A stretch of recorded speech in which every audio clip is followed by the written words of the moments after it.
Hey again, and welcome back to the channel. If this is your first time with us, my name is Jared and we are the Galloway Farm. In today's video, we're going to be showing you a step-by-step detailed process of how we're going to break down our meat birds. After 9 long weeks of work, it is now time to process our jumbo Cornish cross birds. We did inadvertently get a Freedom Ranger, but it's not quite ready to process yet, so we're going to be putting it in our chicken hospital and it will be staying there until it's time for processing. I hope you guys enjoy the video. So obviously in our first station, we're going to have to kill the chickens. And so we have our 3 killing cones up top. We don't need that many because we don't have that many birds to process. And that's going to drain down into our bucket here. Once the chickens have drained out for about a minute, 90 seconds, something like that, they're going to move over to the scalder. And in the scald tank, we did put a little bit of Dawn dish detergent to break the surface tension and to get down into the feather follicle. Our water is about 145 to 150 degrees. It's just hooked up to a propane tank. And then from there, they're going to go into the Plucker. We have a water hose that we're going to pour over them, and it's just operated by a switch on the side. Turn it on nice and quiet. The plan is to process 3 birds at a time and then to move them over to our evisceration station where I have my handy dandy instructions. We've got a bowl for the livers, the hearts, and any of that we're going to be keeping, a waste bucket for all the offal, and then we have a couple of trash cans that are filled with ice and with water so that we can cool the chickens down before they go in the freezer so as not to thaw it out. As you can see, we moved our birds down the line where they're closer now to the butcher station. We have fasted them so they haven't had anything to eat for at least 24 hours to reduce the risk of manure, of their crops being full, of contaminating the meat in any way, shape, or form. So now we're going to get one and take it over to the butcher station. So we're going to hold the bird close to our body and make sure both of the wings are tucked down. We're going to grab it by its feet so that we can manipulate it and put it in the cone. And then we're going to put it in breast out, and we'll grab it by its head. So we're just going to slightly pull down on its neck, and then I'll show you with the knife. We're just going to expose a little bit as close to the wattle as we can. The closer you get to the wattle, the better off you're going to be with not hitting the windpipe and not hitting the esophagus and severing those. So you're going to get nice and close, and then one short swoop and the chicken will flatline in under 1/10 of a second. So after you make the cut, you're going to sever the nerve column, and that might cause the chicken to spasm for about a minute and a half. So you just want to kind of hold their feet and leave them in the cone. It will hold them and they won't be able to flop out and onto the ground. From that point, we're going to take them and move them to the scalder where they'll be in there for about a minute to a minute and a half. So we'll go ahead and do that now. After a couple of times, you'll want to get one and just pull on its wing feathers. And when its wing feathers start coming out very easily, almost like you're picking them up off the ground, that's when it's time to go to the Plucker. So those feathers came out really easily. Now it's time to go to the Plucker. Just turn the Plucker on, and we're going to spray it with a little bit of water to help those feathers release.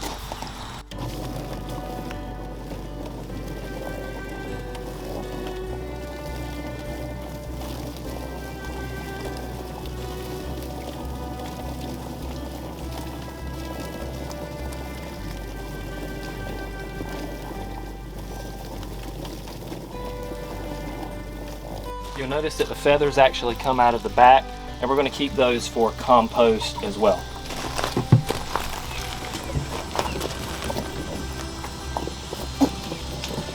Now we have our 3 birds, mostly plucked. There's a few feathers that we'll have to get out on the evisceration table. So the first thing we're going to do is to remove the head. We're not going to cut it off because we don't want any bone shards or anything like that in our meat. So what we're going to do is just take it by the head, and because we made that incision, it'll just come right off. Next, we'll flip the chicken around, and there is a valley right in between 2 knuckles, and you're just gonna slide the knife in there while pulling up, and you'll see that it just comes right off. You almost don't even have to put any pressure once you start cutting. We'll flip the chicken around and cut off this oil sac, which is right here. Little downward pressure and then out.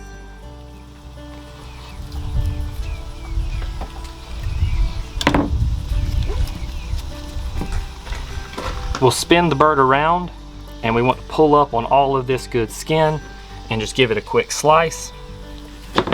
And that will expose the esophagus and the windpipe.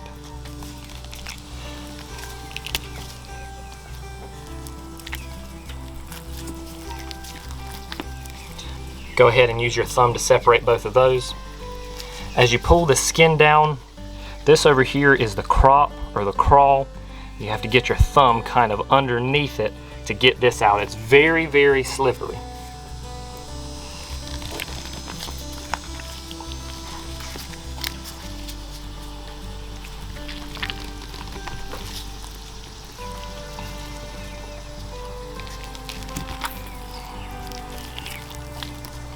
And once that's loose, it'll all be at the top.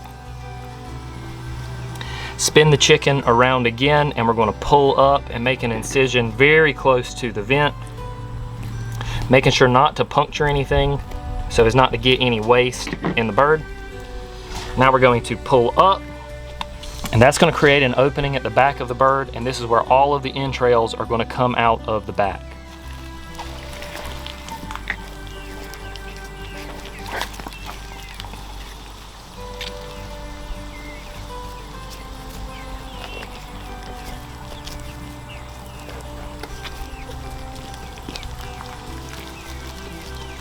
Go in and get the liver. Make sure we get the gallbladder off of it. Just pinch that off. And that is a beautiful, beautiful liver right there.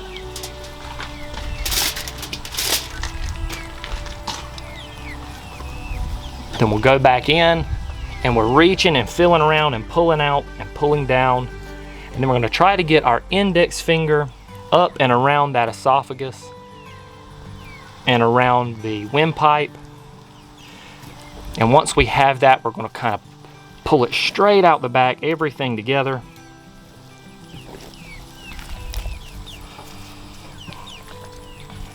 And we've got 3 more cuts. You come right down the side of the vent on the right hand side, right down the side of the vent on the left hand side, and then straight across. And all of the entrails. Now we're going to wash the inside of the bird.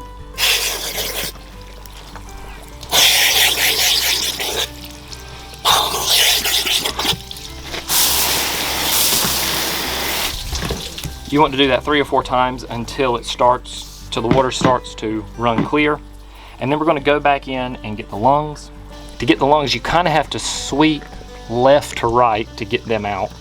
And once you've done that, you're going to spray the bird out, verify that there's nothing inside. If there is something, go ahead and remove that. If there's nothing, then we're going to make a small incision, tuck the legs in, and we'll be done.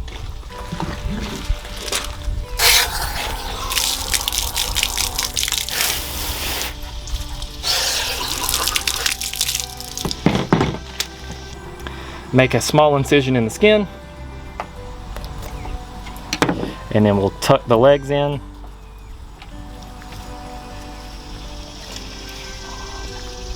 Remove these feathers, and there you have an oven-ready bird. And now we're going to put this bird in ice water to bring the core temperature down.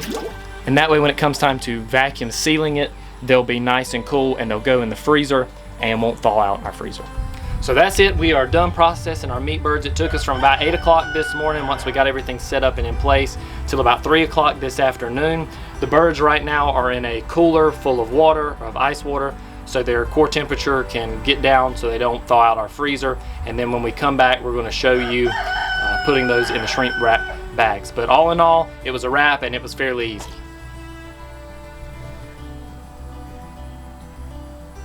Alright, so we have 10 chickens here. We're going to do these in batches of 10. So we're letting them drip dry right now. Then we're going to bag them. We are going to shrink them using the scalder. We're going to zip tie the top and then we're going to weigh them and put the labels on.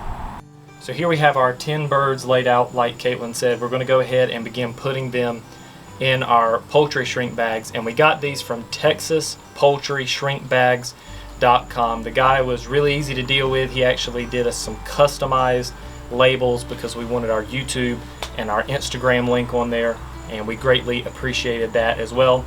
And he also made sure that we were completely in compliance with all of the North Carolina state law as it regards these birds. So we're going to go ahead and start putting them in there, and I'll show you that process now. So we're just going to hold the bag open, and then we're going to take the neck and fold it down. And this is one of the reasons why we put the legs inside the skin here. It just makes it a lot easier to insert into these bags.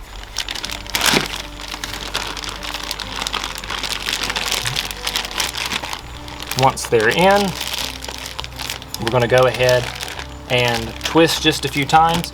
Now we'll actually untwist this to put our tube in when it comes time, but we're going to go ahead and bag these up just so that we're already ahead of the game.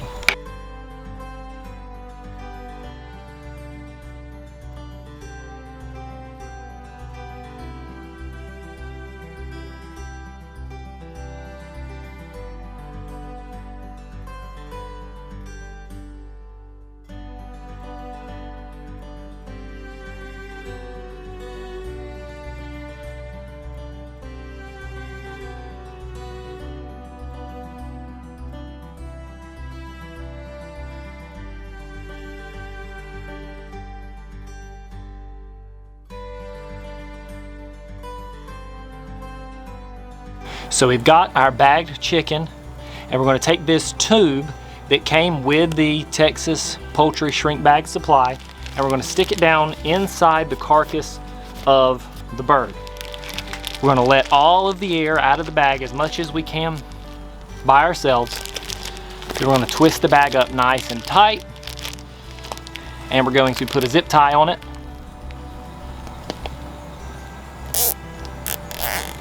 And so that's what it looks like before it goes in. Then we're going to put it in our scalding water. It's about 180 to 190 degrees.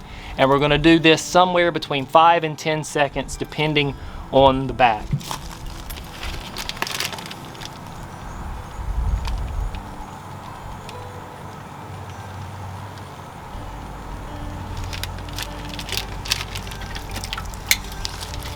And when it comes out, it is nice and shrink wrapped. And we're just going to pull this tube out, pinching as soon as it gets past our fingers, and then pulling the zip tie as tight as possible. You can use channel locks or some needle nose pliers, but just hand pulling works good enough for us. So it is getting kind of late, but as you can see on the table, we have 48 chickens completely processed, bagged up. The only thing that we're going to do is check their weight and throw some labels on them. But here are 48 meat birds shrink wrapped, with the exception of these right here. We still have to shrink wrap those, and then we'll be on our way.